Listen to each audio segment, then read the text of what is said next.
Hello and welcome to Peggy's Plants, coming to you from the Florida Keys.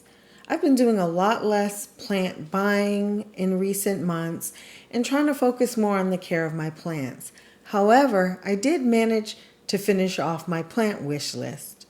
But before I get started showing you the things that I've acquired, I want to share with you this package that comes from greenbeautyforus.com. It's a little shop that belongs to another plant tuber by the name of Keisha Adinkra, and she sells jewelry, plant things. I purchased these recycled plastic baskets, set of 3 for $35.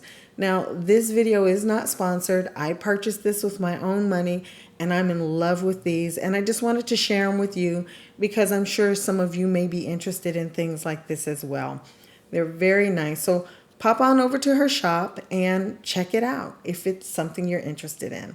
Now let's move on to the 5 plants that finished off my wish list. This first plant comes from a company called EdenCPS.com.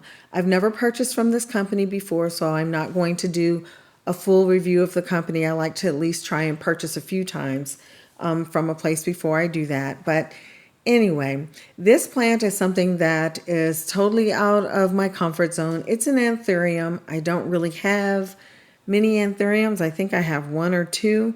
But I love the way the Forgetii and the Clarinervium and all of them with the contrasting veining and the green velvety leaves. I love those plants. I think they're absolutely beautiful. But to me, this is just my opinion. After a while, they're pretty much the same. So I figured I would get one of these, and this would help get that out of my system. I wanted one, so I had this one on my wish list, and hopefully this is going to satisfy that need. One thing I've definitely noticed is that during this pandemic, the price of plants has gone up considerably. So you will see that I have opted to get smaller, juvenile plants because the prices have gotten outrageous, and I'm just not willing to pay for the the fully developed mature plant. This is an Antherium magnificum, and I think it's quite beautiful. And as you can see, at least to me, in my untrained eye, it's quite similar to the Clarinervium, the Crystallinum, Forgetii. So it gives me that feel and that look without having to get them all. Now, as you can see here, this plant did not come in the pot, but it comes with all of the soil. The roots look really nice. I've never received a plant like this with the root ball still in the soil that wasn't in the pot, but hey, that's cool. So I guess this is what you can expect when you order from this company. After checking out the roots to make sure that there was no issues of rot or anything like that, and also looking at the soil, making sure there were no pests, I decided to reuse the soil and go ahead and pot this plant up. I've had this plant for about a week now, and it is adjusting well. I have it over here on my plant rack under a grow light, and it seems to be doing just fine and looking absolutely gorgeous. So that's plant number 1 off of my wish list. My next wish list plant comes from eBay. Now, I don't do a lot of plant shopping on eBay because I've had a lot of issues with plants that I've purchased there. I'm sure a lot of you have had luck and all that. I just haven't. So I choose not to shop there too frequently.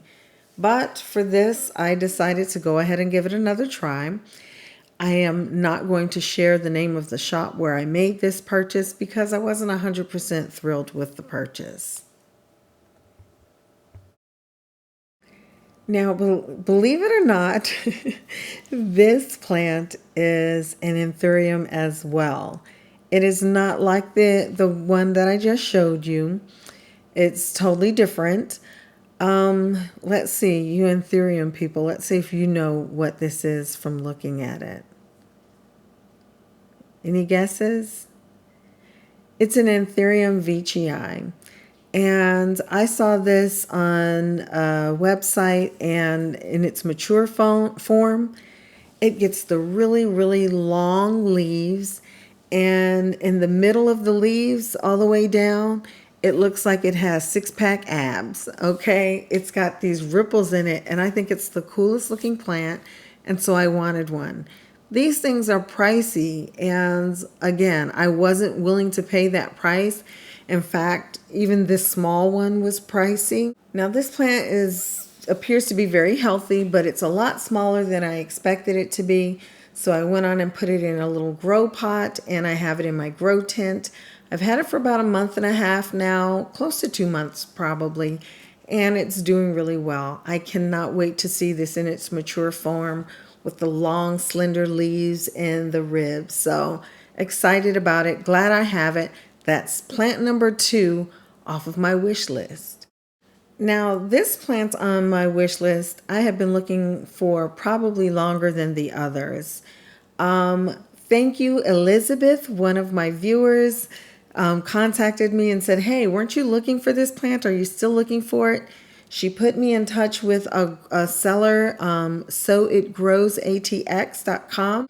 And this seller actually had cuttings for sale. Honestly, I've just been looking for this plant for so long. I think I just gave in, bought the cutting, and called it a day.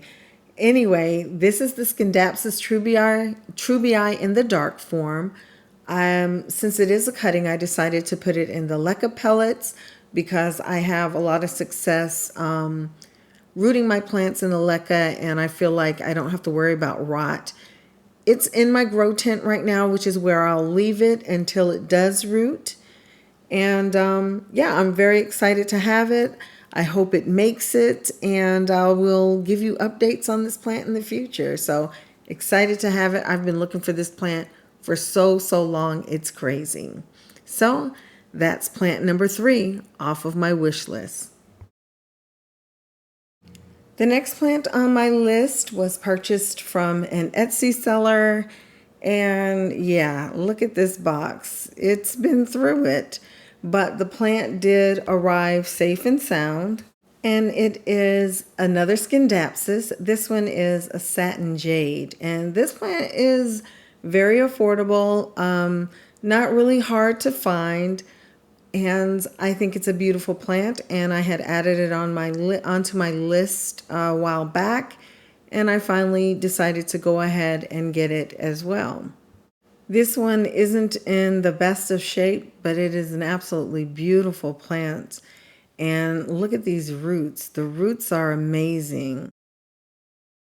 Because some of the leaves appeared dehydrated, I did sit this in some water with Super Thrive overnight to see if I could kind of rehydrate things. Then I went on and planted it, and it is on my plant rack under the grow light. And you can see that one leaf is looking rather fabulous. These other two, yeah, they'll help in photosynthesis for now, and eventually they'll die off. But hopefully I'll have some beautiful new ones to replace them. Now we're going to move on to the 5th and final plant on my wish list. And this is the plant that I wanted more than any of the others. I have been wanting one of these for a while. Again, unwilling to pay the price, which seems to just keep going up. And I was able to get this in a trade. And look at it. It's a varicosum. I am so happy to finally have this plant in my hand, and I think it's absolutely beautiful. But again, I was able to get this in a trade, so it didn't cost me anything except a plant that I had doubles of, and I'm going to be doing a lot more trading. I think trading is really the way to go, especially now while the prices are so high during the pandemic and everything. So I would definitely recommend finding some people that you can trust, some plant people that you have somewhat of a relationship with, and making that trade. I have this one in my grow tent as well. I did put it in Leica. It is rooted, but it has minimal roots at this time. I want this plant to thrive. I want it to get big and grow beautifully and, just no problems. I want this varicosum to just take over my house, okay? I wouldn't complain. I'm that excited about this plant. So that's my fifth and final plant that was on my wish list. My wish list is complete. Thank you so much for sharing with me. Take care. Stay well. Bye-bye.